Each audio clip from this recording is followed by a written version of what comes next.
અમદાવાદમાં ટ્રાફિક અને પાર્કિંગને લઈને હવે કોર્પોરેશન એક્શનમાં આવ્યું છે। પ્રાથમિક તબક્કામાં સિંધુ ભવન રોડ ઉપર બોપલ, આંબલી અને રાજપથ રોડ પર ઝીરો ટોલરન્સ ઝોન જાહેર કરાશે।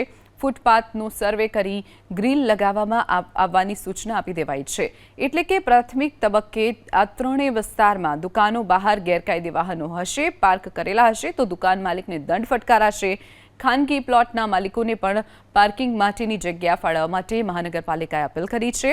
શહેરના મુખ્ય રસ્તાની સાથે તથા મેટ્રો અને જાહેર પરિવહનની આજુબાજુમાં પણ પાર્ક કરવામાં આવેલા કોર્પોરેશનના તથા કે ખાનગી માલિકના ખુલ્લા પ્લોટમાં પીપીપી ધોરણે પાર્કિંગની સુવિધા ઉપલબ્ધ કરાવવા માટેની પણ સૂચના આપી દેવાઈ છે।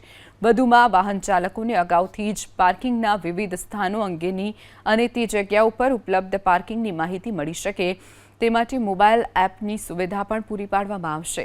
જોકે મોબાઈલમાં પાર્કિંગ અંગેની એપ માટે કોઈપણ પ્રકારની જાહેરાત યોગ્ય રીતે કરવામાં આવી નથી।